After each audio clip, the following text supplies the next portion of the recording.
everyone. Welcome back to the How to Podcast series. I have a guest on my show that I've had on another show, and I'm glad to have him back here as well.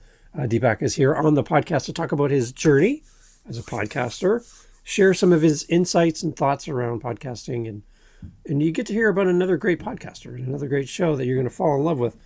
Deepak, thank you so much for being part of the How to Podcast series. Glad to have you here.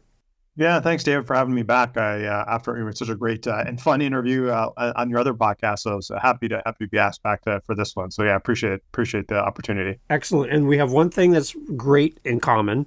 We're both Canadians, which is awesome. Tell everybody where you are in Canada. Yeah, I live just west of Calgary here in Alberta.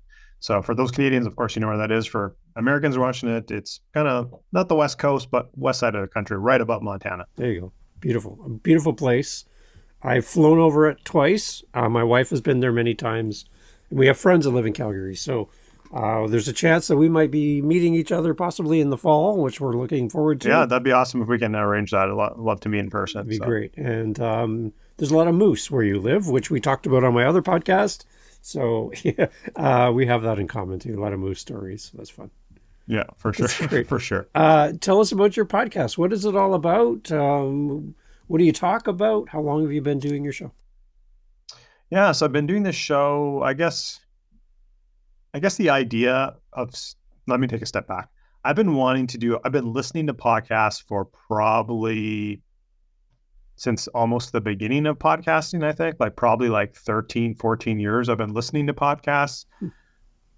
Probably in the last 6 or 7 years, I've thought about starting my own numerous times, and at least 3 times I got stopped of I just can't find the time, or I'm not going to do it, whatever. And the closest I ever got was trying to do a podcast with my sister together, and we had a catchy title and the whole deal was going to be awesome. And then in the end, she just didn't want to commit to it, and I was like, I'm not doing it for myself.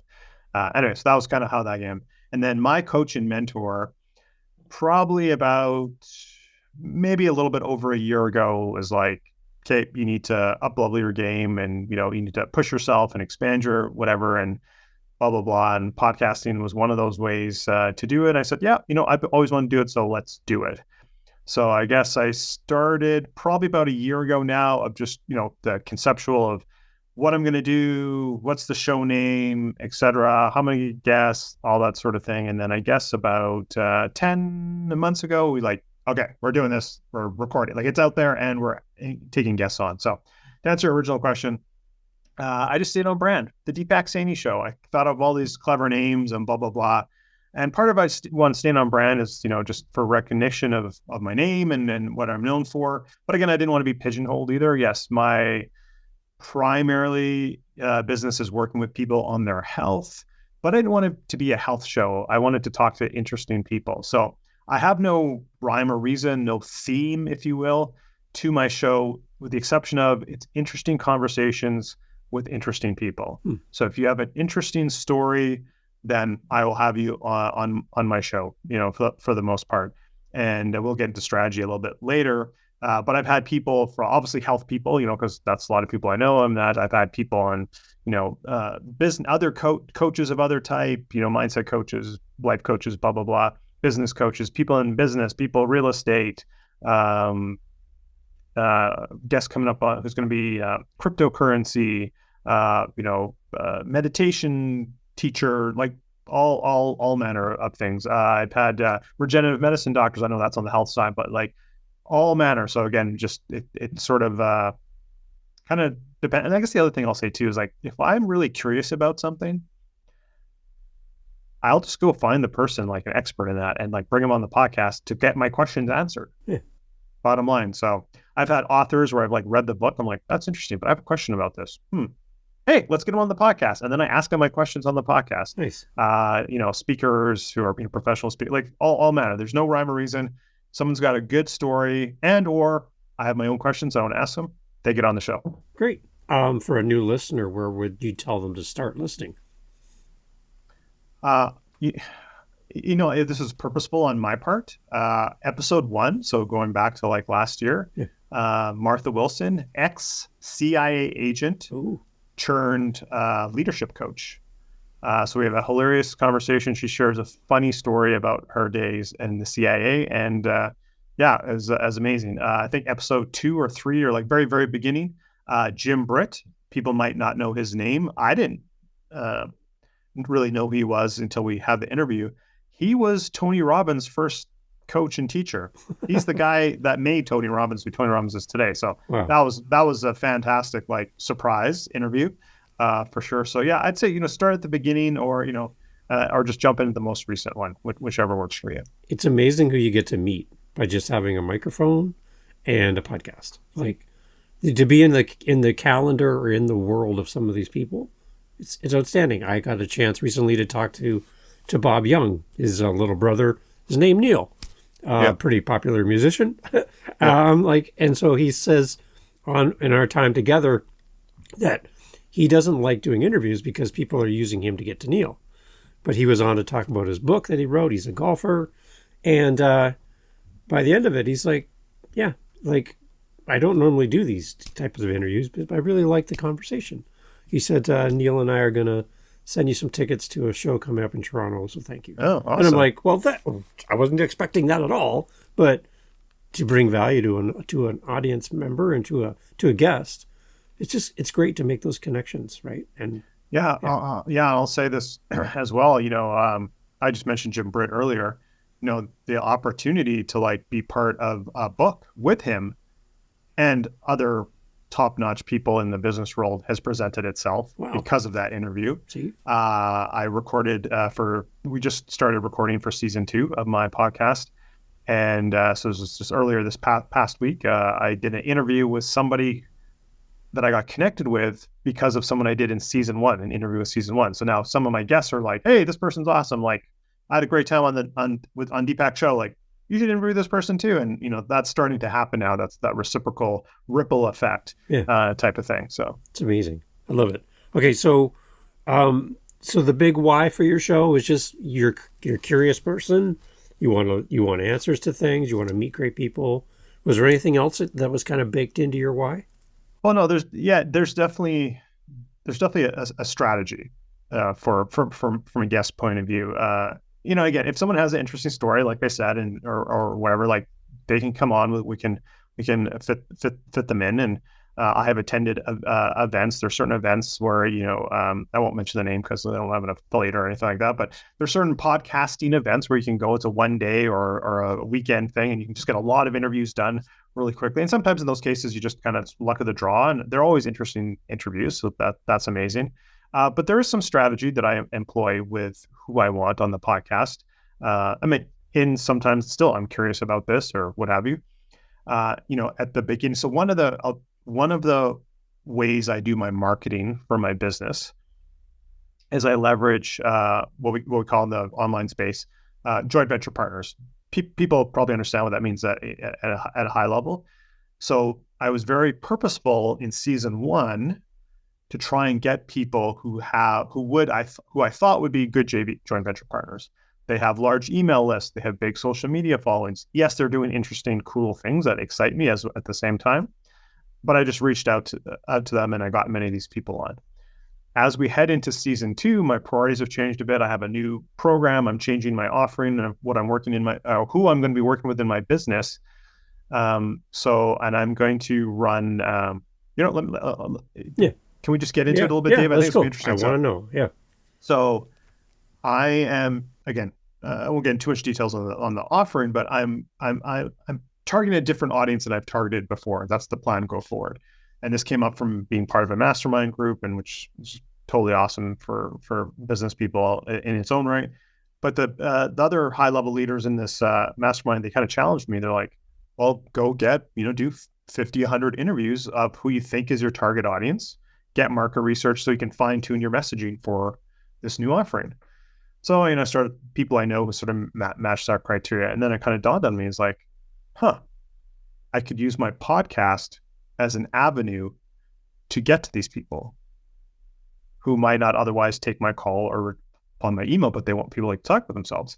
So I just mentioned we started recording episodes for season 2. And I tend to batch record and then release them. So we started the batch recording this past week.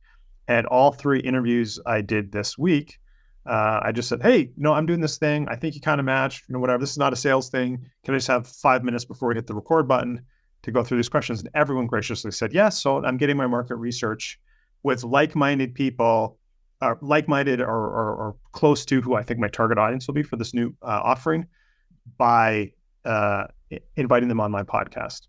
Here's another step further. I haven't quite implemented yet at the time of this recording, but it's coming soon. Good. I'm going to be hosting a summit later this year. Something different. I've hosted summits before. It's a little bit of a different audience that I'll be targeting with the summit. So I'm going to be inviting people who I believe are my target audience for my new program to be the speakers in my summit. Nice. So that's the way I get them to even know who I am or want to talk to me. And at the same time, not only be part of the summit, but like, hey, do you also want to be on the podcast? They're 2 separate things, but they're kind of similar because they're recorded items as a way for me to, again, it's not a sell to them. It's about, hey, can I just ask you these questions? Again, still that market research. But the point being that like, I'm trying to talk to directly and get the words and the pain points of my exact audience or as close to as possible by giving them the opportunity to speak about what they're passionate about, their businesses themselves, and and using my podcast and or my summit as the platform to get these people to talk to me. So I can, and if they become clients or I pique their interest, that's awesome. But I'm getting market research. So that's my strategy sort of for like season 2 is to get to these type of people for this new offering that I want to put out into the marketplace later this year. So how many episodes would be in season 2? Do you have any idea? No, it'd probably be about roughly the same as season 1. So let's call it 30 to 40, something like that. All right. Yeah. How's the engagement been so far with the podcast? What are you hearing back from listeners? So all positive things. I'll have to admit, we kind of talked about this before we hit the record button. As far as number of likes and comments and this sort of things, could it be more? Absolutely. But honestly, the way I describe how I'm using my podcast strategically to either find, or in season 1, sort of joint venture partners, or season 2, get this market research, this new offering. I'm not overly concerned with that or getting the biggest podcast. And yes, would I love to be able to, have so many listeners that sponsors are beating down my door to yes, of course I would. That type of thing. That's not my primary objective with how I find my guests from my podcast.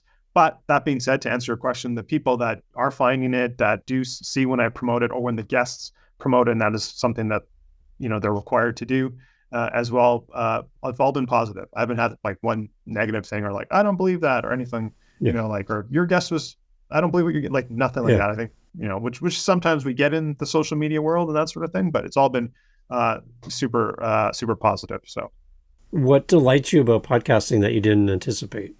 But they're just always, every conversation, even at something like, I don't know, I don't really get this, or like what the person's thing is. I have people who do like,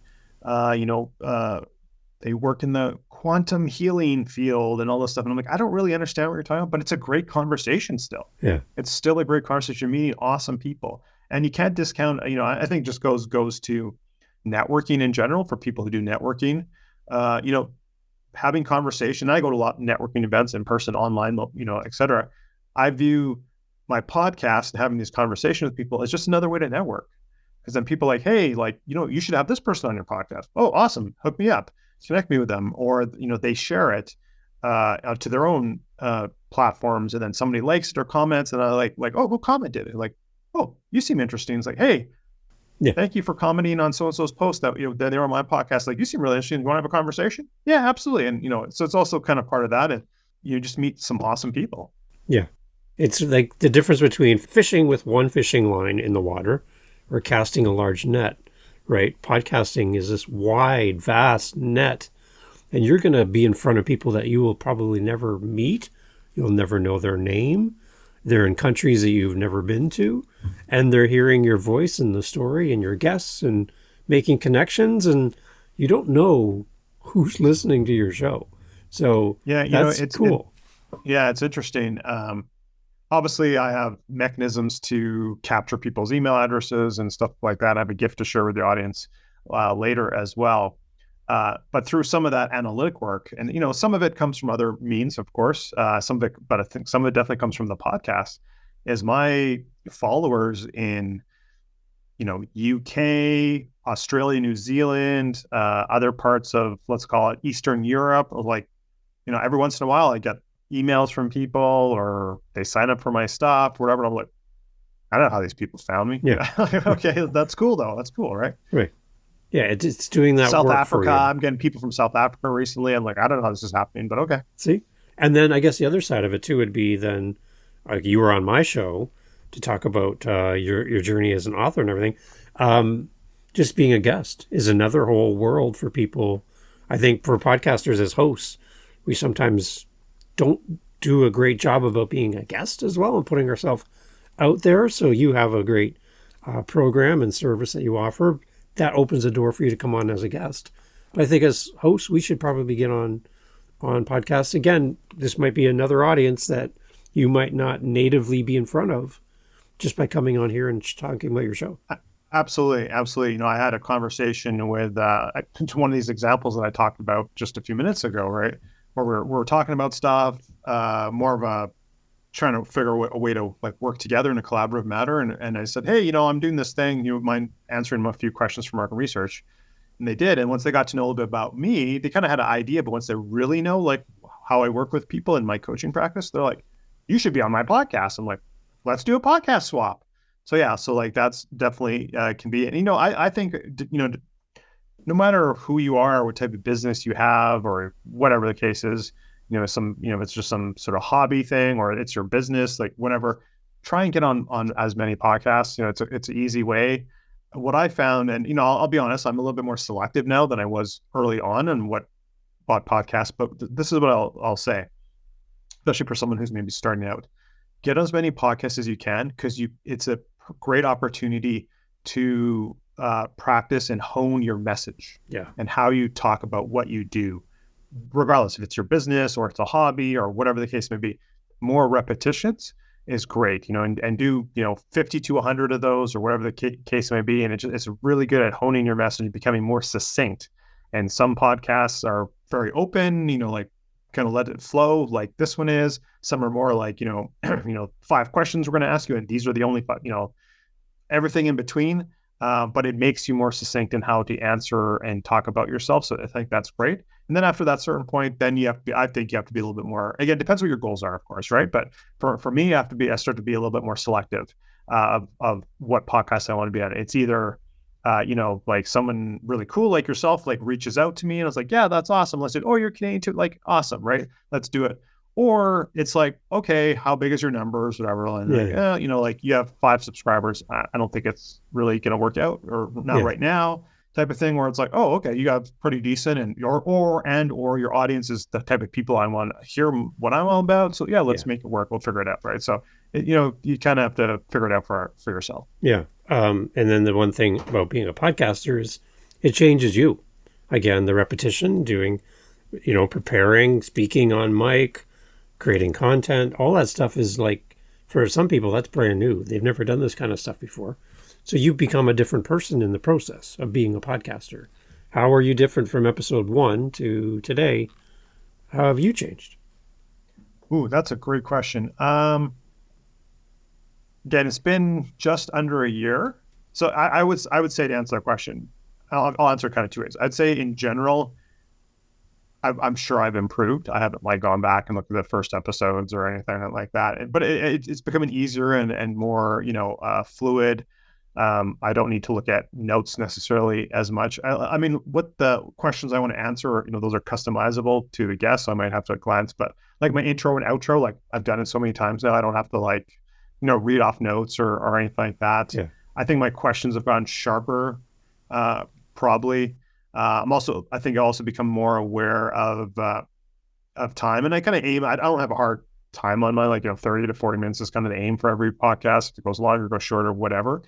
But I'm more cognizant of like getting a feel for like how the guest responds. Are they someone who's very concise with their answers, or do they ramble a bit? Do they like to tell stories? And I'm getting a little bit more now like, okay, I have 3 questions left. we're well into it. This person tends to talk longer. I need to cut these out because I want to stay in the time frame, right? Like I've become more aware of those type of things. Yeah. So that's kind of the first way I'd answer. This is not necessarily podcast related, but I think having a podcast is a great way to how you show up on camera, how you show up in any speech, even if it's in person, and the confidence and that sort of thing.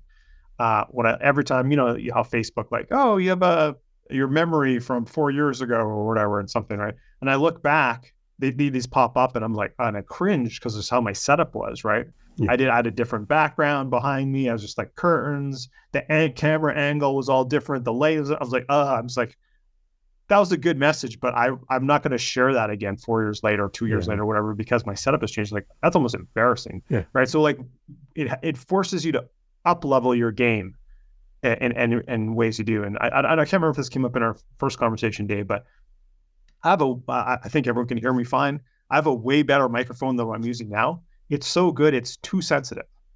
So I have a dog in the other room. If a squirrel catches his attention, like you guys would hear it all. And I hope you don't pick up anything on this microphone, but so you just learn these things with repetition, right? Like anything in life, right? So you just up level your game, and it up levels you as a person, right? Yeah, my wife loves the fact I'm a podcaster because I'm a better listener. I don't interrupt her as much because she's talking. Because as you do this, I've done over 1,000 episodes now.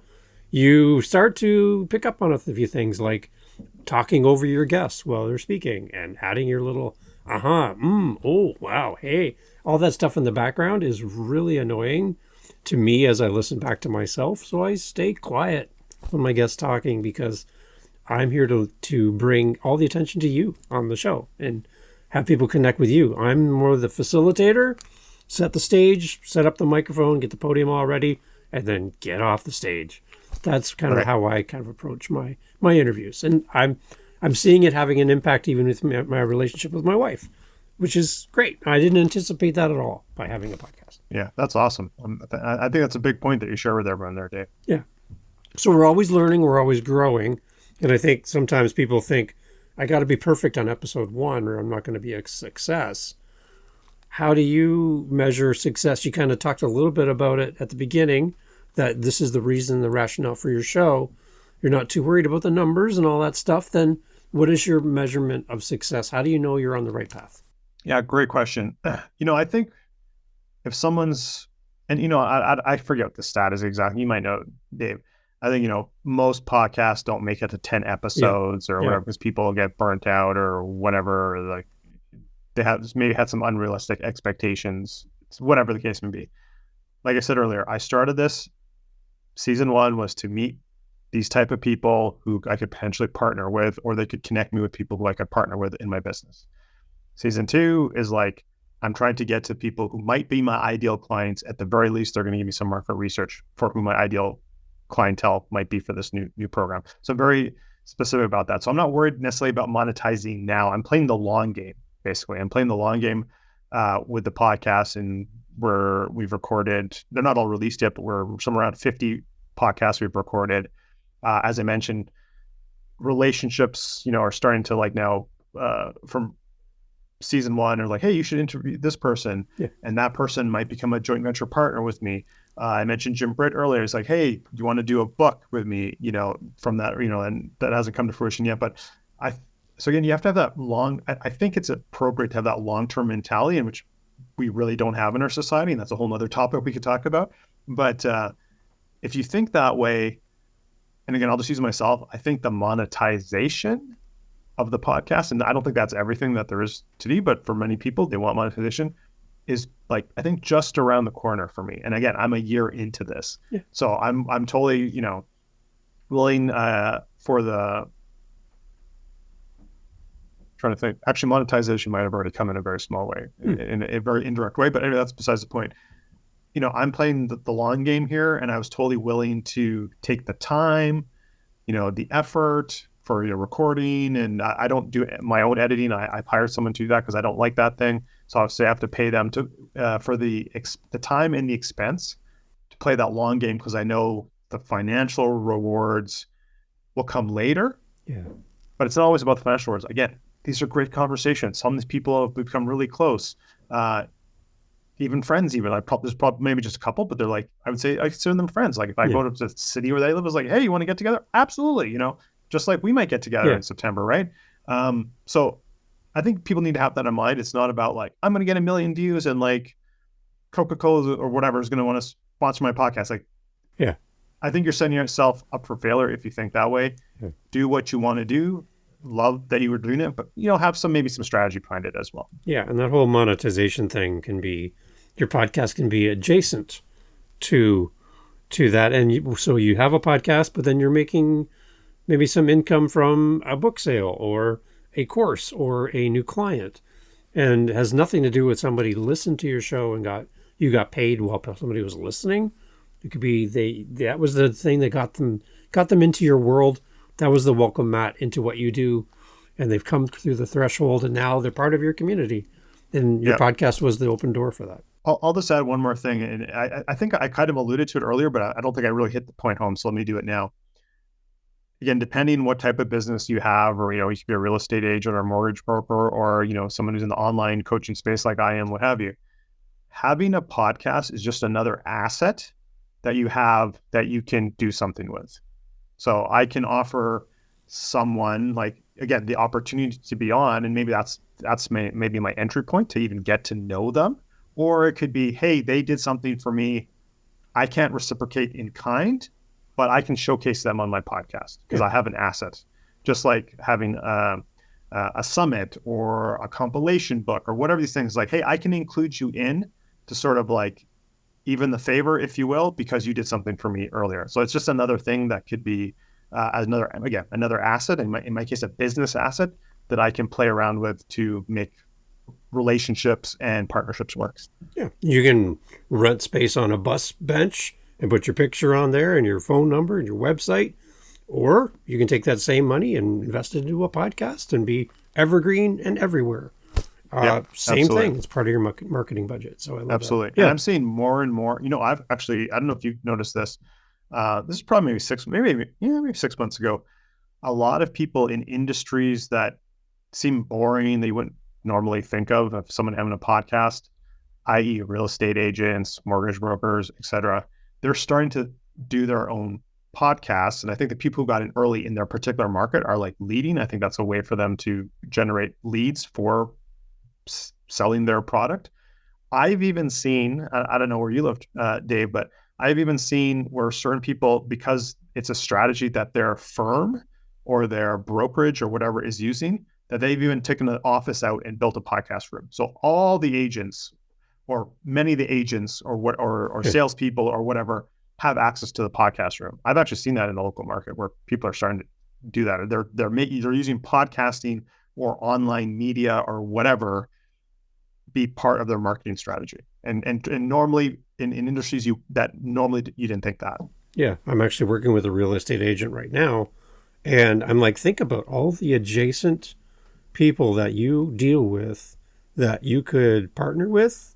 They could advertise on your show, from lawyers to all this different people that have some kind of piece in the real estate process. And as well, imagine you just come on and talk about how great it is to live in this part of the world. And here's some of the great things that are here. If I'm moving from Ontario to Alberta, I would love to have a real estate agent that I'm listening to. And when I arrive in Alberta looking for a house, you know who I'm going to call? The person I've been listening to for the last year, explaining real estate in Alberta, how it's different from Ontario, some of the laws that I would be unaware of, how to do a great open house, and what to look for in my next purchase. I'm listening to this real estate agent, and I have a bond with them. I walk through the door. I already know them by name. They've never met me, but I know them. And I already have my connection decided before I even arrive because of a podcast.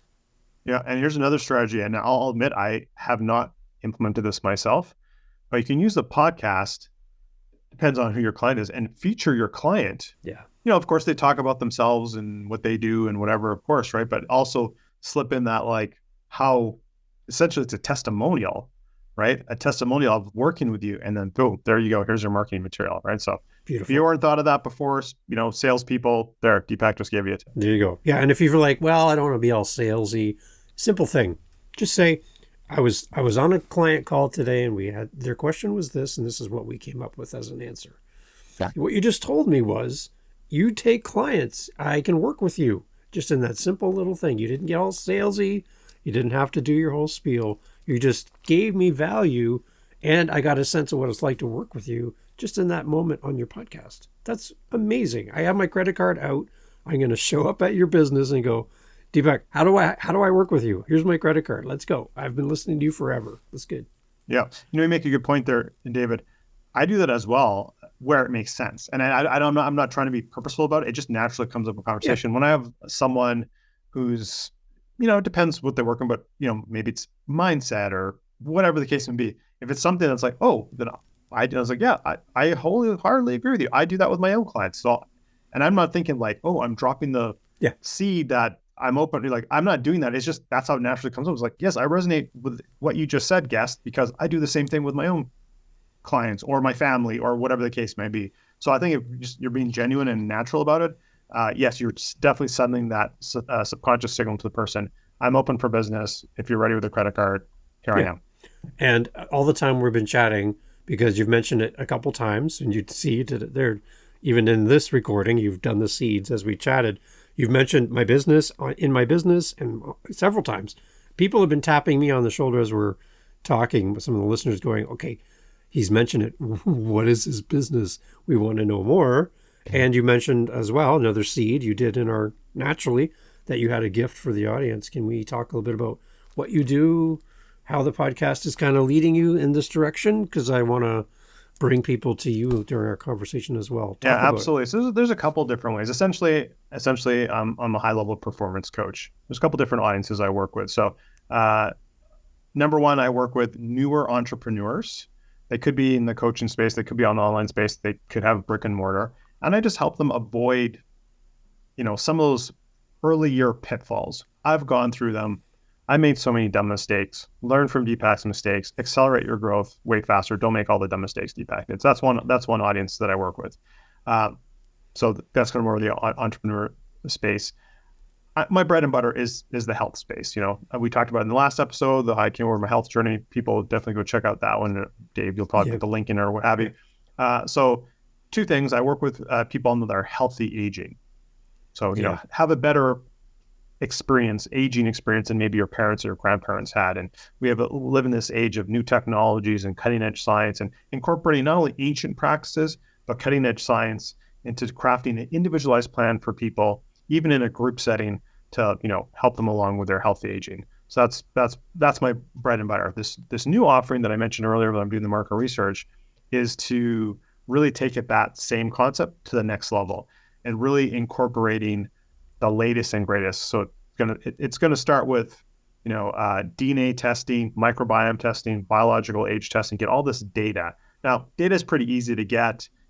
Even the interpretation of the data is pretty easy to get. It's the implementation and the accountability, working with people in their own lifestyle and their own family situations, and making these changes for themselves that will really move the needle for them. And what we actually do is we do a biological age test. So your biological age versus your chronological age at the beginning and then after a year. And if people follow through and implement the things, I believe, and I've seen this with past clients, at least 5 years. They'll biologically get younger by 5 years minimum over the course of a year. So I'm taking this program, which I've done here and there, but more focusing a bit more on it and going to, sort of the successful entrepreneur, someone who has their own business, they have probably a team, et cetera. People who probably put building their business or their wealth generation first for quite a few years. And now they're starting to realize, I need to even up the balance sheet. I need to get my health back, my stress levels, et cetera, et cetera. So these are people, again, successful entrepreneurs that I'm targeting with this. And again, I'm just doing market research right now. So that's what I do. And the gift I have, it's a downloadable guide, 7 Secrets to Healthy Aging Habits in Minutes a Day. And we'll include the link there. So 7 habits that are easy for people to implement. And I don't recommend anyone try and do all 7 at once. That's going to be disastrous, not going to work. Pick 1 or 2, read the guide, pick the 1 or 2 that resonate with you. At the back of the guide, there's a 30-day tracking. track it, build a habit over 30 days on one of them, maybe two at tops. And once it becomes habit, if another one resonates, you go back to the beginning and start again with a new habit. And then over the course of implementing these, these habits that stack on top of each other, these healthy habits, how much your health can change over the course of 6 months or a year. So again, free gift to everyone, and we'll have the link there. I'll just say it, but people aren't going to remember. It'll be there. DeepakSainiHealth.com/freebie. Good. I love it. Out of those 7 challenges, what's the one that's seems to be frequently challenging to you personally? What's the one that you wrestle with? Oh, great question. No one has asked me that question. Let's see, the one I would say, and I get pretty good sleep, and I make sleep a priority. But if there's one area of health in general, and that this guide covers, is probably sometimes typically on the weekend, where the sleep gets a little out of whack. We love to do family movies, family movie nights, Friday and Saturday, and that tends to drag out a bit. My kids don't want to go to sleep, and I literally can't go to sleep until my kids sleep. It's not because I have this thing. I was like, everyone has to be set. No, it's like literally they make too much noise. I would love to go to sleep early, but I got the earplugs in, the eye mask, like my whole sleep environment is like pristine, but they just make too much noise. So they have to be going to bed or in bed before I can go to sleep. And sometimes on Fridays and Saturdays. And then sometimes that affects me the next day because I only got 5.5 or 6 hours sleep, whereas opposed to, and I've done a lot of work on my sleep over the years, and I track it, and I'm not wearing my tracker at the moment, but track it. And I found for me personally, and again, everyone's going to be different. My sweet spot is 6 hours and 45 minutes to 7 hours and 15 minutes. If it's too little, I'm not my best. If it's too much, I'm not my best. That's my sweet spot. That half an hour window within there, really, that's where I feel awesome the next day. So, see, okay, I love it. Deepak, what would you say to a new podcaster, maybe a coach thinking about having a podcast as part of their program and what they do and how they show up in the world? What's your encouragement to start and stick with it? What would you say to somebody early days in their podcast? Yeah, I would say, well, first of all, congratulations for thinking of this and using it. I'd be very purposeful. What do you want to get out of it? Is it just having cool conversations? Is it a marketing piece? Is it a way to get clients? Some of all, like be consistent with it. Be consistent with it. Like, are you going to release every Friday, once a week, once a month, whatever that, but also be very purposeful with what you want to do. Another thing that I find with a lot of, again, I'm in the coaching space, so I know tons of people in that space, obviously, and people are starting new podcasts all the time. I don't think there's anything wrong with a solo episode where it's just you talking or whatever, but let's reality check here. You're probably not as interesting as you think you are. Yeah. I would suggest is try and get guests and do the batch recording like I did. I did nearly a year's worth in 2 months before I even released the first episode. I had, I don't know, like 30 some odd in the can before I even released the first episode. And nothing really gets dated, too much. But let your guests not only support you in how you show up as the podcaster, but also in your marketing, right? Like make that part of your thing that they have to promote to their audiences, whatever that social media, if they have email lists, and it depends on the type of guest you're getting, right? Like, of course. But I see too many coaches who start, the first 5-6 episodes.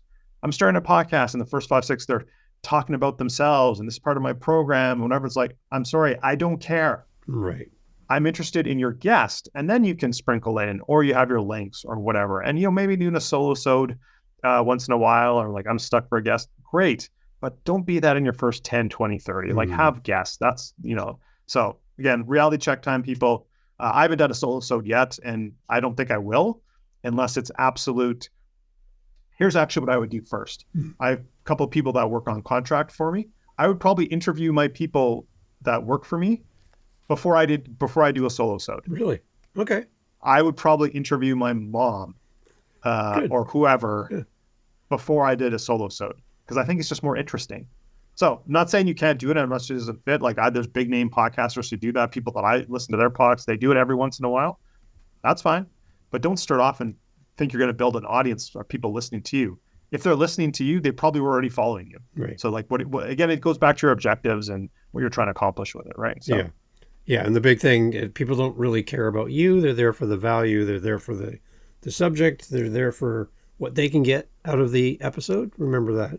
And then you're going to have to win them over time, and show up, be consistent, do your thing, be you, and people will fall in love with you. And back with the consistency, like I made the effort, and I know people, they do twice a week, and some people do every day, and whatever, right? Like that's obviously time, effort.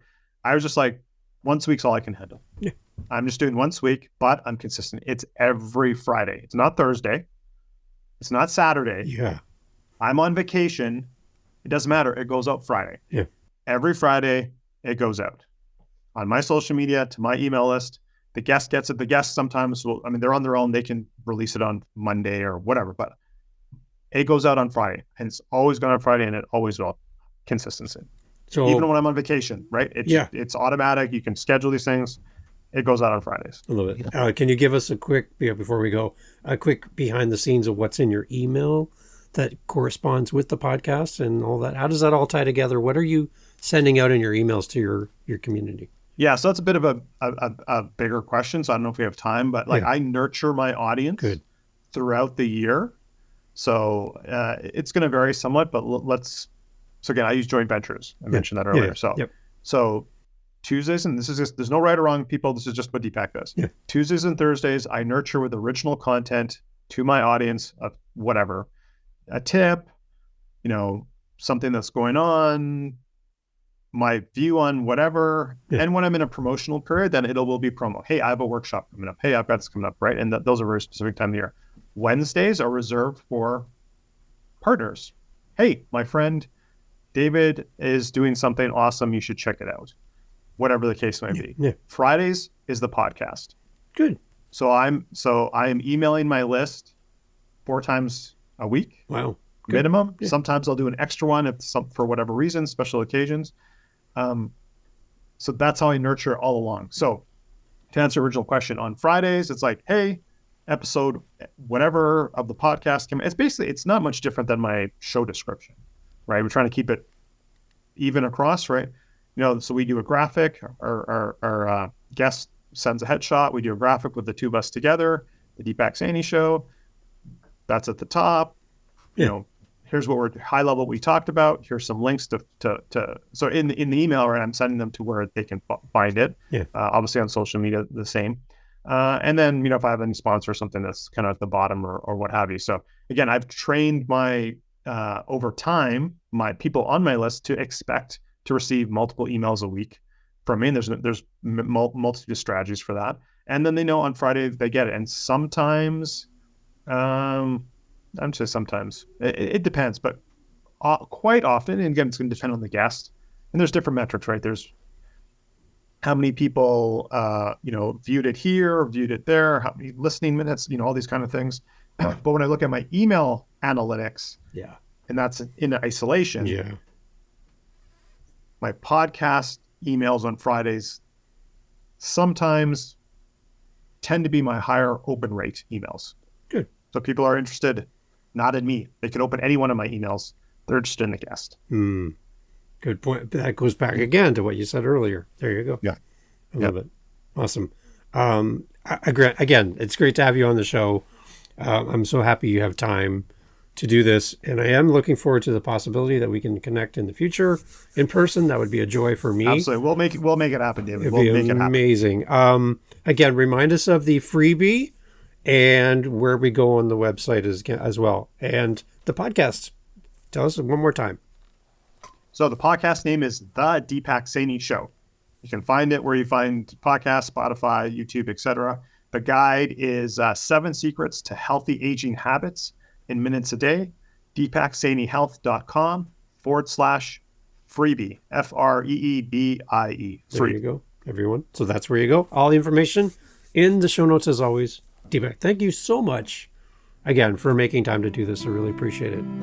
I appreciate the opportunity again, David. It was such a good conversation our first time. I'm happy to be on this show too. Excellent.